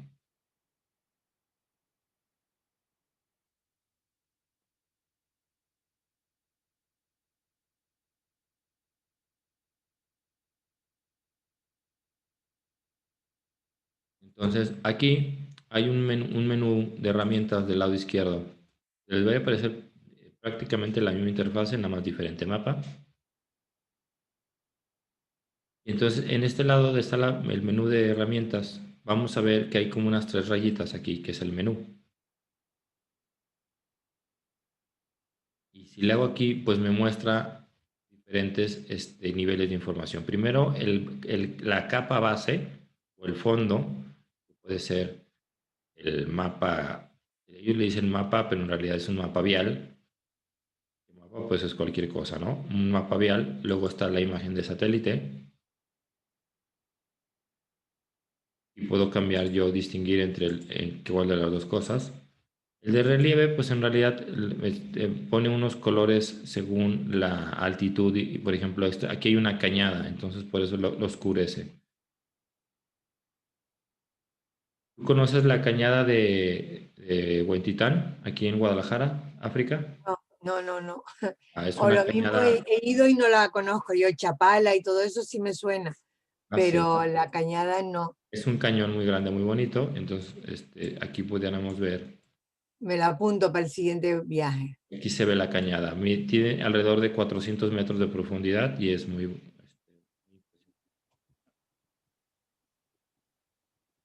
y vamos a poner de nuevo la vista en el mapa vial. Y del mapa vial también podemos ver esto que dice tráfico, que en realidad te dice qué tan fluido es el tráfico en esa zona. En este momento pues aquí en México es de madrugada, entonces la ciudad está extraordinariamente fluida, ¿verdad? Si revisamos el mapa en un horario pico de vialidad, pues vamos a ver que todo parece que corren ríos de sangre porque todo está rojo. Entonces, aquí hay una herramienta que se llama Tus lugares. Vamos a hacer clic ahí. Tus lugares. ¿Sabes qué pasa? Que nosotros no podemos hacerlo a la vez porque estamos viendo tu pantalla y yo Ah, creo que no se puede trabajar. está bien. No, lo hago yo y ustedes, Sí, al cabo que se está grabando. Entonces les va a aparecer este menú de tus lugares y aquí al final viene mapas. Y ustedes pueden crear un mapa aquí. Aquí viene un botón que dice crear mapa. Y ustedes sí. pueden empezar ya. Si lo hacen, les va a abrir una nueva ventana en el navegador, en donde ya les va a poner un editor de mapas. Pero algo muy importante es que les va a empezar ya a trabajar, les va a invitar a que empiecen a trabajar por capas de información o layers. También en la versión en inglés es layer. Puedes importar un archivo desde algo que tú ya hayas creado en otro sistema, GIS, o puedes empezar aquí a añadir por ejemplo, te muestra más mapas base. Generalmente yo siempre trabajo el mapa vial, que más nos ayuda, pero podemos empezar a añadir objetos. Por ejemplo, podemos decir, ¿sabes qué? Pues aquí quiero, a través de esto podemos empezar a ubicar cosas, ¿no? Y aquí, pues este punto voy a suponer que es mi primera parada en bicicleta. Y le puedes decir, aquí es agradable parar. Y puedo ir haciendo aquí, por ejemplo, en esta capa ya tengo mi primer punto, pero puedo también, así como indiqué puntos, puedo trazar también, por ejemplo, una trayectoria y decir, sabes que esta fue la trayectoria que hice.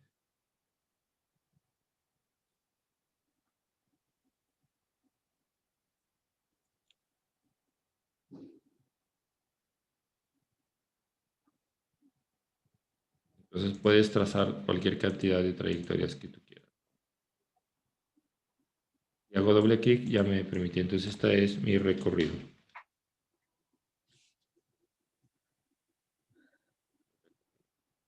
En esta capa, las capas igual se pueden activar y desactivar la visibilidad. Entonces, generalmente hay tres tipos de elementos que se hacen en un mapa: los puntos, las líneas y también pues las áreas. En este caso, no me permite trazar áreas, pero también ahí tengo una regla para medir distancias. Se pueden hacer varias cosas, ¿no? Le podemos cambiar los colores, podemos hacer una serie de cosas al mapa componer lo que nosotros queramos componer en el mapa que queremos mostrar. Por ejemplo, me ha tocado universidades que me dicen, oye, yo quiero ubicar dónde viven mis alumnos, porque resulta que hay un componente, ¿no? Generalmente la gente prefiere estudiar donde le queda cerca, O a la hora, por ejemplo, si voy a proponer aquí estaban proponiendo un sistema de transporte escolar pagado por la universidad y entonces pues hay que ubicar a los alumnos para trazar la ruta del camión o del autobús y que la ruta sea lo más eficiente. ¿Sí? Entonces, Sí, todos esos son ejemplos de cosas que se pueden hacer. Se pueden hacer lo que tu imaginación te dé, ¿no? Aquí, por ejemplo, yo les estoy mostrando algo, un descubrimiento o que no se hubiera hecho. Esto que ven aquí es un mapa de la ciudad y en coloreado o de forma temática vemos las avenidas. Hace muchos años mi mamá tenía un restaurante, una pizzería, justo aquí en el centro del mapa, ¿no? Se llamaba Benitos Pizza. Y entonces ella lo que hacía es que, pues, obviamente el 60% de sus ventas eran servicio a domicilio. Y entonces nosotros teníamos pues un archivo de Excel en donde decía de dónde venían los pedidos. Y un día pues yo dije, oye, ¿sabes qué? Pues ¿qué te parece si lo mapeamos? A ver qué. Y entonces lo mapeamos y entonces yo le puse que a mayor cantidad de pedidos pues estuviera más colorado.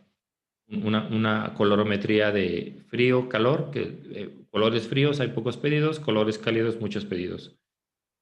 Y donde de plano en la calle está en color blanco es porque de ahí no hay un solo pedido. Y de repente descubrimos calles de las que nunca hemos tenido pedidos a domicilio. ¿Cómo es posible que de una avenida tan importante como de Montevideo nunca hayamos tenido un solo pedido a domicilio? ¿Qué está pasando? Pero algo más curioso, en esta colonia, todas las calles que van de sur a norte, teníamos o sea, cero pedidos. No recibíamos pedidos de calles que van de sur a norte. Y en la misma colonia, si vivías en una calle que va de este a oeste o viceversa, teníamos una alta cantidad de pedidos. Este es un descubrimiento, un clásico descubrimiento que nunca hubiéramos podido haber hecho en la base de datos, porque el archivo de Excel no te dice muchas cosas, ¿no? Y aquí, pues la primera pregunta es, ¿por qué si tú vives en una calle que va de este a oeste, pides mucho pizzas? Y si tu calle, tu frente de tu casa es de sur a norte, ¿por qué no pides pizzas? Y a ver, ¿qué se imaginan? ¿Por qué puede ser? por la dificultad de llegar, ¿No? Porque pues, la misma ¿cuál distancia. da, no? Aparte, estás pidiendo a domicilio. Ni Ah, siquiera es de claro. llegar. Tú le dices, tú hablas por teléfono y dices, tráiganme la pizza. ¿Por qué no le hablas? Sí. ¿Qué te imaginas, Sara? Pues no, ¿verdad? Yo tampoco me imaginé nada y me estuve así unas semanas diciendo, pues, ¿y esto qué? O sea, o sea, aquí hay algo mal, revisa tu información y así semanas y semanas pensando que, ¿por qué? Y entonces yo me imaginé, no, pues es que si te da, por ejemplo, en Oxxo sabemos que si el Oxxo está frente a hacia el este, vende menos. ¿Por qué? Porque te da el sol en la mañana y entonces la tienda es un lugar caliente y no es un lugar agradable para ir a comprar una bebida. El 60% de las cosas que vende una tienda de conveniencia son bebidas.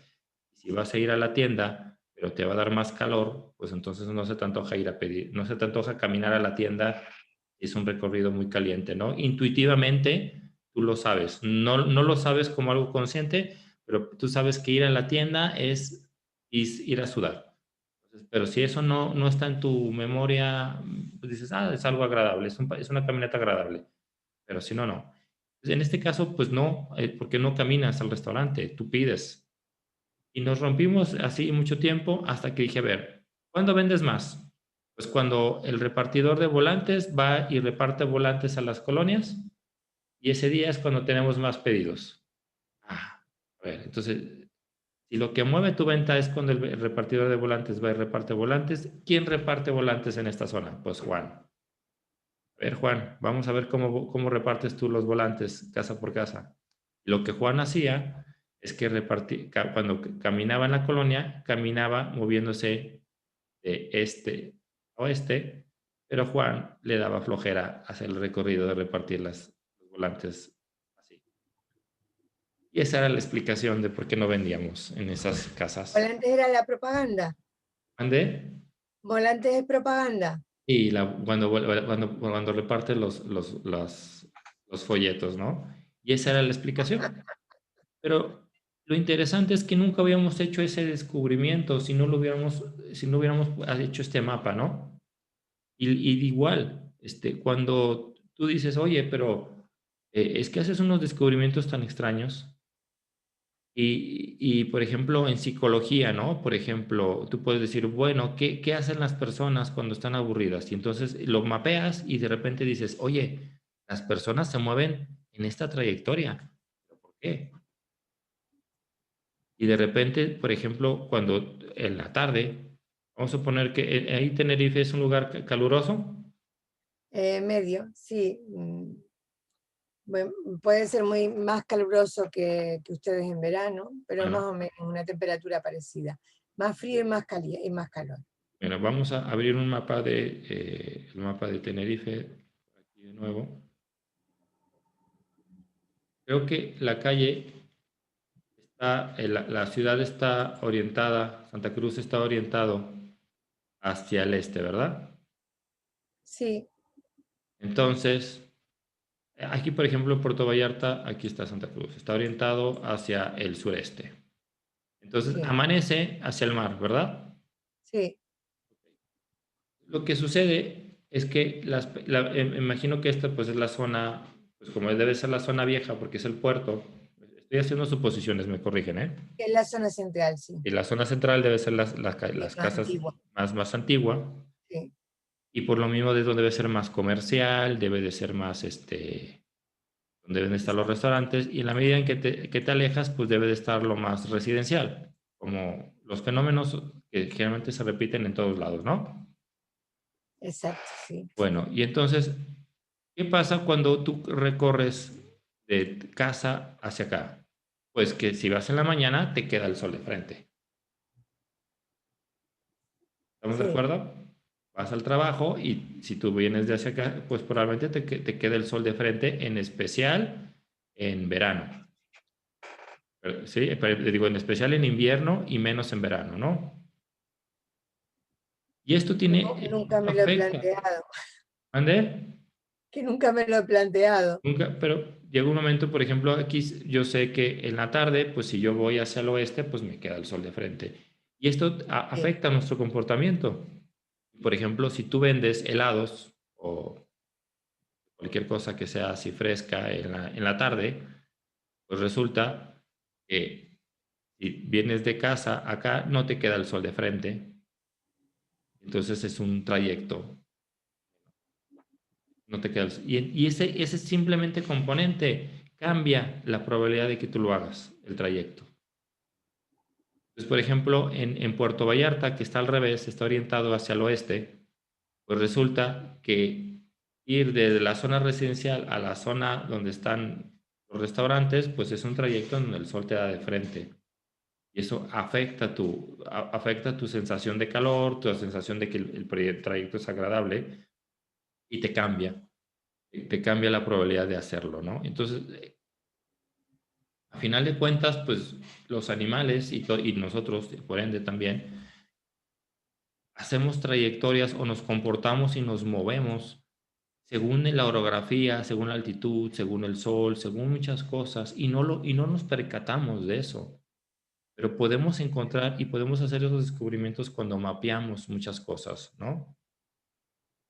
Por ejemplo, si está de subida o está de bajada, pues afecta mi probabilidad de querer hacer trayectoria en bicicleta, ¿no?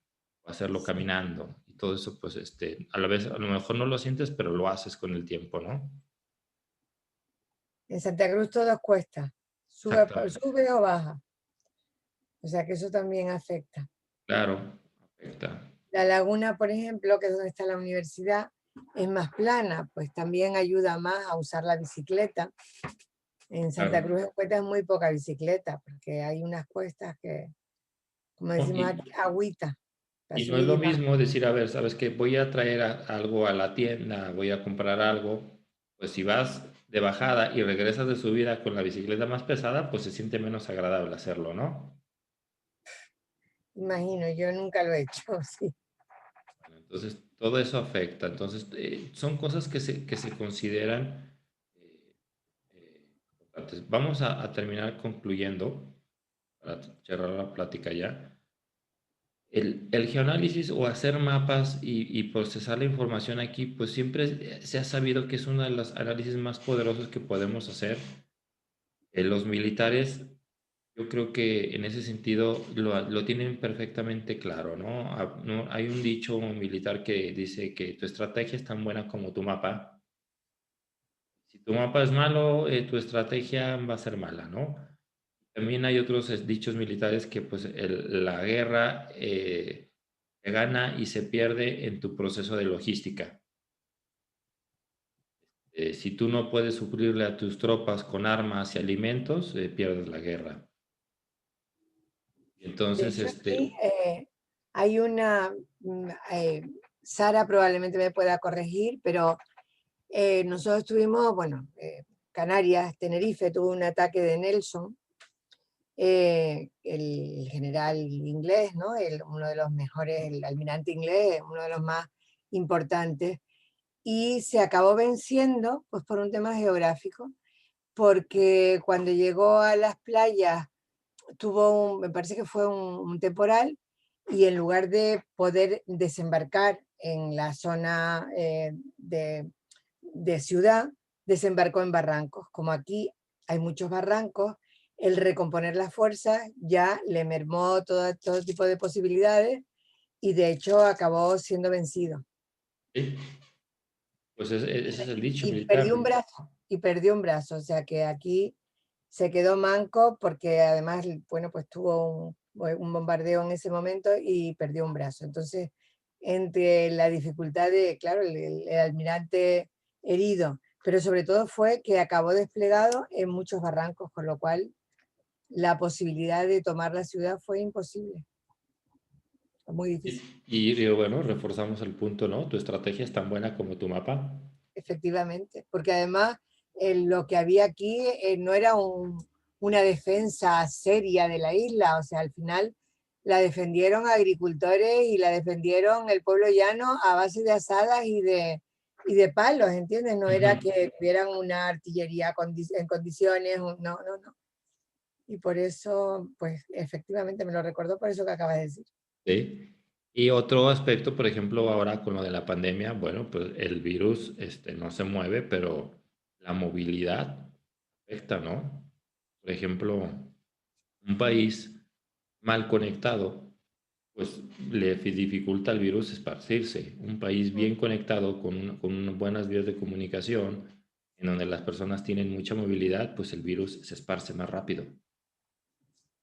Y por lo mismo las ciudades, para los virus es una fiesta, ¿no? Porque de repente es muy fácil transmitirse. Esto que vemos aquí, busqué en internet cuáles son mapas súper interesantes. Esto que vemos aquí es de dónde los ancestros, de dónde son los ancestros de la población americana.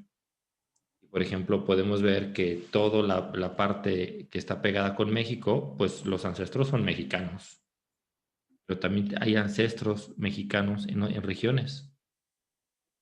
Aquí en México es muy conocido el dicho que si eres mexicano y vives en California, vienes de Jalisco, y si eres mexicano y vives en Nueva York, vienes de Puebla.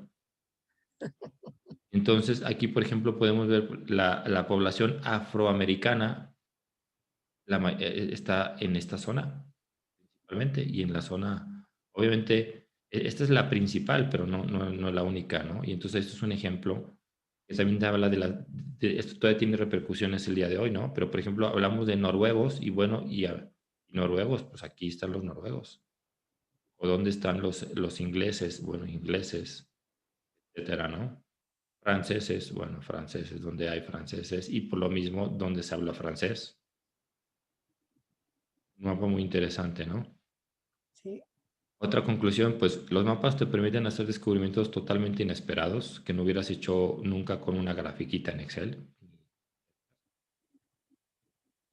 Las herramientas, otro análisis, otra conclusión es las herramientas hoy en día son más abiertas que nunca. Hay mucho software gratuito para todo tipo de plataformas, hay mucha cartografía gratuita, hay muchas cosas, pero sí, obviamente requiere meterte en este tipo hay muchos cursos muy específicos.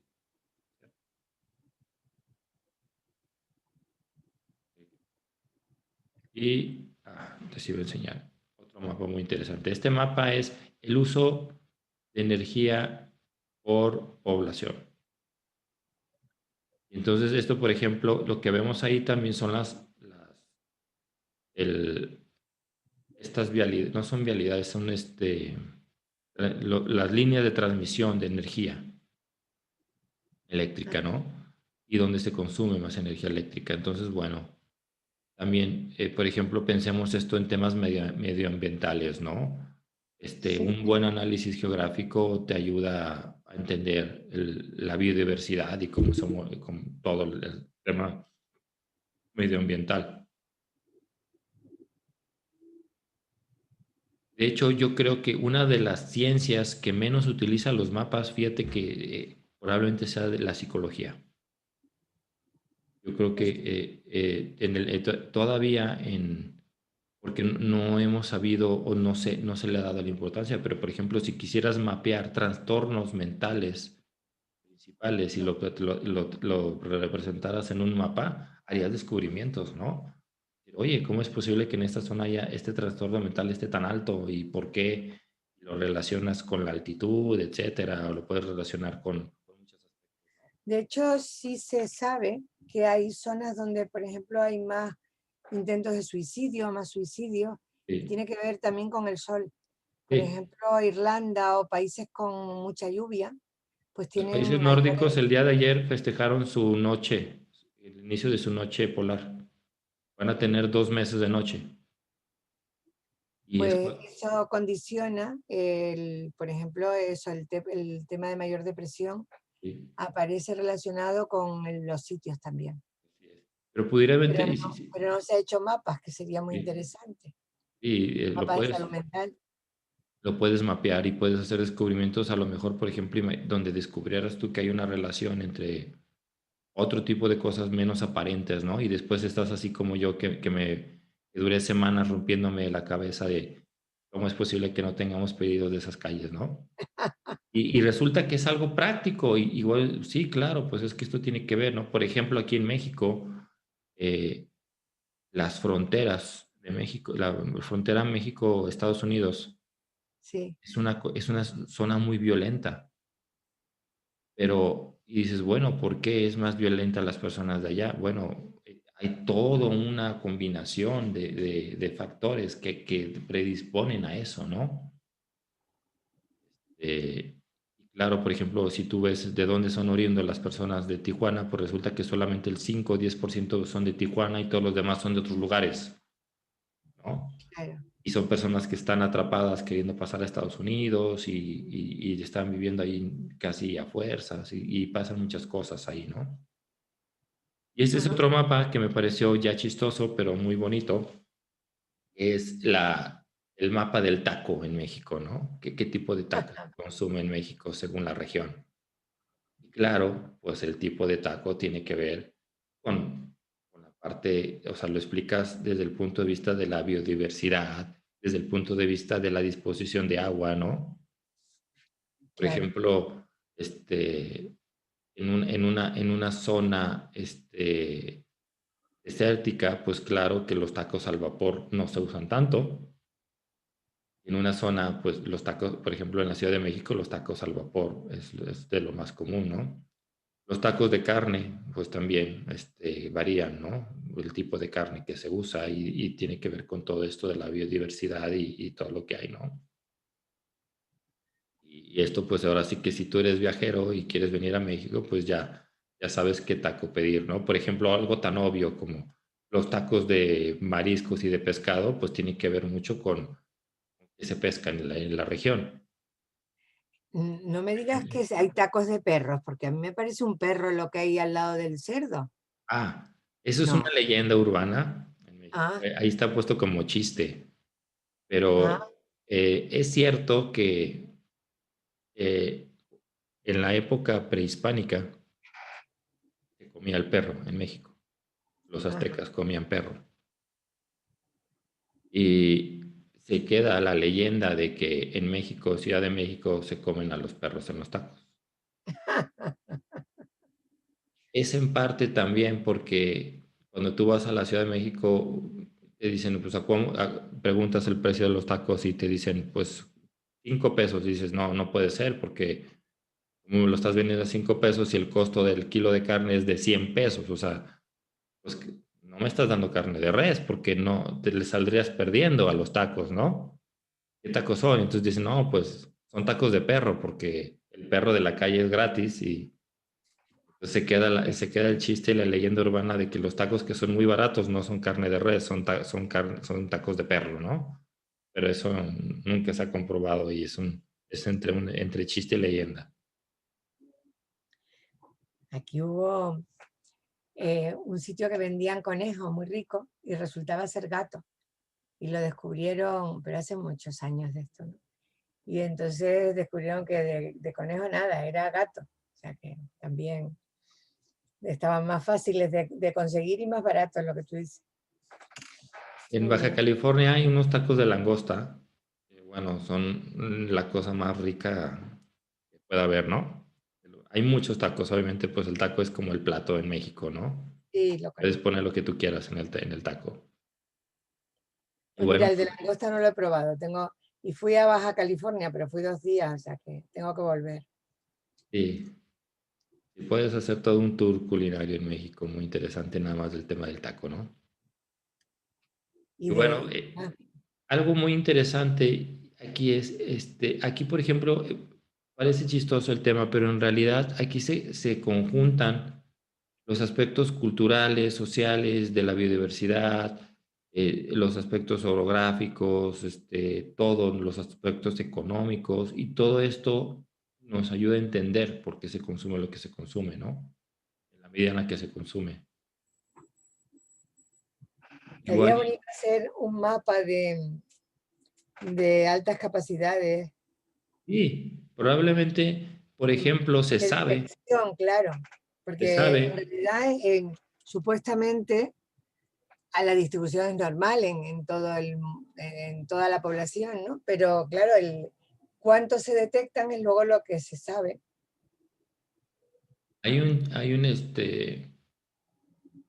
pues no sé si es un chiste o un comentario en estadísticas que dice que la distribución normal no existe en ningún lugar. Es ¿Por qué? posible. Porque a final de cuentas el mundo es un lugar totalmente heterogéneo y, bueno, la distribución normal hicieron con canicas en una tómbola donde todas las canicas son del mismo peso, el mismo tamaño, la misma medida, el mismo material y por eso se forma la distribución normal, ¿no? Pero siempre que tú llevas esto a la realidad, pues resulta que todos los demás elementos, todas las demás variables del mundo hacen que la distribución no sea la normal. Efectivamente.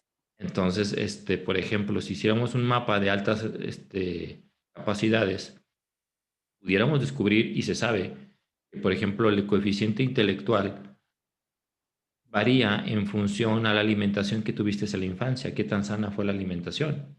Sí, Entonces, eso va a variar en función a la alimentación, al poder adquisitivo, a la cultura alimenticia, y entonces vas a encontrar variaciones. Incluso, por ejemplo, a los contaminantes que pueda haber en los alimentos, a los químicos que pueda haber, a los metales pesados que pueda haber, pues también hacen que el coeficiente intelectual se vea comprometido. sí. O también, por Y ejemplo, el estilo de vida también, el tipo de el ambiente. inteligencia. Mm. Por ejemplo, no es lo mismo decir, o la vocación, por ejemplo, se sabe que en México es muy sabido en cualquier universidad que si tú vas a las ingenierías, a las ciencias de, por ejemplo, electrónica, pues llegas a la academia y hay una mujer por cada 100 hombres. Sí, Entonces dices, bueno, ¿qué es lo que está pasando aquí? Bueno, entonces, si tú le empiezas a esculcar, pues te vas a encontrar que eso no es lo mismo en todas las regiones del país. Si tú te vas al norte, vas a encontrar a lo mejor 30% de mujeres y 70% hombres, pero si te vas al sur vas a encontrar 99% hombres.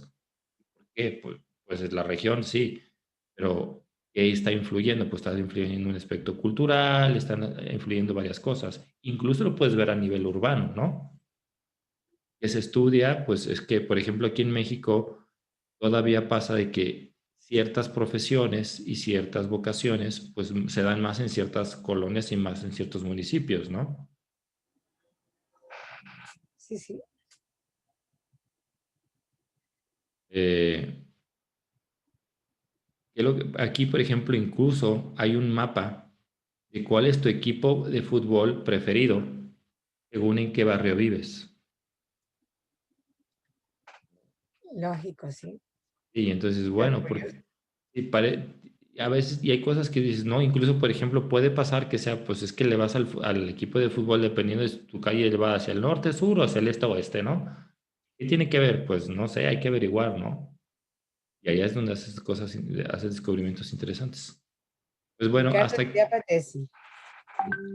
aquí mi explicación y mi plática. Si ustedes quisieran abrir algunas preguntas, comentarios. Sara, seguro que tienes preguntas, porque a mí, por lo menos lo que me has abierto es la posibilidad. De hecho, Ricardo quiere hacer la tesis conmigo y nos acabas de dar ideas, a lo mejor de plantearnos una codirección en una historia de estas así, de mapas, que sería tremendamente interesante. Sí. Siempre cabe la posibilidad. Voy a dejar la grabación corriendo.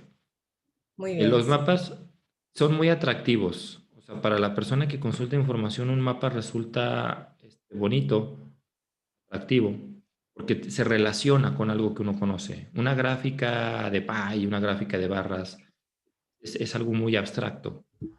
Mm. En cambio, un mapa es algo, por ejemplo, yo aquí este mapa que tengo aquí en mis espaldas no lo uso para nada, pero cuando la gente entra a mi oficina, ¿dónde vivo yo? ¿Y dónde vive mi novia? O sea, se relaciona con uno, ¿no?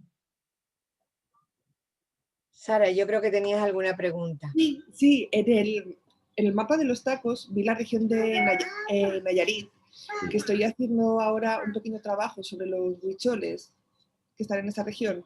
También aquí en Jalisco. También hay en Jalisco, Sí, pues eso. los huicholes, como cultura, Muy bien. principalmente Jalisco y Nayarit.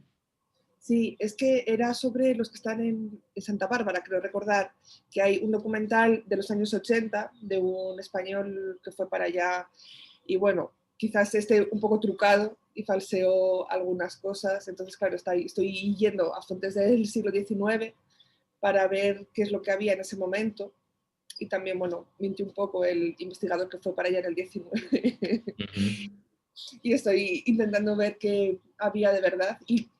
Y claro, me acabo de meter ahora en Google Maps a ver, porque no lo había hecho, a ver la región y a ver cómo estaba distribuida y la verdad es que es bastante agreste. Mira, Es- simplemente Nayarit, si lo revisas en el siglo XIX, dependiendo, todavía era Jalisco. Jalisco era un estado muy grande que abarcaba Nayarit, Colima, Aguascalientes, era muy grande, ¿no? Entonces era pues y este concepto se hizo posterior. El estado. ah, y claro, claro, voy a intentar buscar entonces a ver si lo puedo colocar bien en el mapa, las regiones en las que están situados. Sí. Claro, es que estaba ya pensando, porque hablando de ustedes de los mapas y de las variaciones genéticas, que resulta que ha habido entre los huicholes bastante metilación por pesticidas y cosas así que han alterado su ADN, claro, y entonces luego para los estudios, para ir hacia atrás en el tiempo, para ver si su genética y eso, pues claro, está viendo problemas Ujú. para encontrarlo. Entonces, nada, estoy súper excitada en realidad. Me ha venido muy bien. Me ha venido muy Fíjate bien. que algo que pasa mucho con las poblaciones, sobre todo más antiguas, es que en ciertas épocas, las poblaciones iban hacia el mar, Mm, las más bajas, y en ciertas épocas se iban hacia las zonas altas. sí. Mm. Tiene que ver con los Lo un poco procesos para de funcionar. sequías, tiene que ver con muchas cosas, ¿no? Que tiene que ver con el clima. Entonces, Canarias también. en el caso, por ejemplo, de Jalisco y de la costa de Nayarit, es que está la Sierra Madre. Y entonces Sí. tú puedes ir desde el nivel de mar a ¿Mm? 1500, a 2000 metros y luego bajar a 1500. Y entonces eso te va, eh, permea en la cultura y en la alimentación, en todo eso, ¿no? Por ejemplo, si tú quisieras ver qué se cosecha o qué se cultiva y las pesticidas y todo, pudieras hacer una combinación entre la orografía y la altitud y todo eso y te vas a encontrar con cosas curiosas. Interesante, ¿eh? Llega uno a cosas que yo no me lo había planteado nunca, es muy interesante. Ricardo, ¿tienes alguna pregunta? Que estás ahí silencioso e invisible. Fíjate que Ponte cara y voz, anda. voy a hacerles un comentario. Aquí en Jalisco hay zonas que les llaman los Altos de Jalisco, en donde la ascendencia principal es francesa, alemana, es europea. Y las personas ahí la gran mayoría son rubias. Y entonces, yo me acuerdo, mi parte de mi familia es de allá, y de Arandas, y me tocaba ir mucho en verano a los ranchos de allá. Y me tocó conocer a una señora. Yo decía, sí, señora, y la señora ya era abuela. Y era una señora, pues, yo pensé que en ese momento tenía como unos 30 años. Yo pensé que ella tenía 60. Y entonces le pregunté, pues sí, ya eres abuela. Y yo apenas estaba casado, ¿no? Y le pregunté, pues, ¿cuántos años tienes? Y me dijo, tengo 30. Yo la estaba tratando así como, y era incluso menor de edad, menor que yo, ¿no? Y el punto es que me sorprendió mucho ver que ella se veía tan grande, tan mayor. Y el tema era que en esa altitud y ese estilo de vida, pues la predispone mucho a estar en el sol, Mm, en una altitud de bajo oxígeno. Entonces, eso hacía que su piel, su fisonomía, pues se viera más mayor. Aparte, mucho. pues allá se casan a los 17 y a los 34 ya son abuelas, ¿no? Y Y bueno, para mí fue algo y eso es algo que es de esa zona y de muchas zonas pues, rurales lugar, ¿no? Pero la combinación de la raza, la altitud, el estilo de vida, la alimentación, todo llevaba a eso. La explicación era compleja, pero era bonita, era un descubrimiento para mí. Sí, de hecho, en los países asiáticos la gente parece mucho más joven, en según qué zonas de los países asiáticos. Debe ser también la constitución, engordan menos. O sea, sí hay características que tienen que ver con la zona geográfica, Sí. obviamente. Pues no sé si Ricardo, porque dice que quiere decir algo, pero no sé si es que no tiene sonido, si es que no se anima, porque A si no, pues lo ver, dejaríamos ya, que tú deberías de dormir un poco, ¿eh? Samuel, que probablemente más al rato, sí. Pues mira, me tomé todo esto de café. está bien, está Y bien. yo creo que sí, y voy a dormir, pero al día siguiente. Ah, mira aquí. ¿Cuál consideras más eficiente a la hora de realizar una cartografía? ¿Hay alguna formación? Sí, mira, hay dos niveles de GIS. Está el GIS para el que no sabe, o sea, el que no quiere hacer un mapa. Lo que tú quieres es simplemente hacer un análisis geoespacial. Y en ese caso yo te recomendaría un GIS gratuito. Hay muchos GIS, lo puedes descargar. Si ya tú quieres meterte a hacer mapas, o sea, de una forma más profesional, pues entonces ya tienes que irte a una aplicación más cara. Yo por lo general me gusta mucho trabajar con Manifold, es esta licencia, porque, porque Manifold, lo voy a tratar de compartir. Manifold es una licencia muy barata y por un lado no es tan digamos, tan difícil de usar. Por ejemplo, las plataformas Esri y son plataformas muy caras y también requieres muchos, casi meses de preparación para usar eso. Es como la diferencia en si conoces AutoCAD. Por ejemplo, AutoCAD es un programa que se usa mucho en arquitectura, Sí, pero usarlo no es intuitivo, ¿no? O sea, te tienes que meter a un curso y te tienes que leer un manual y es un rollo muy poco intuitivo, ¿no?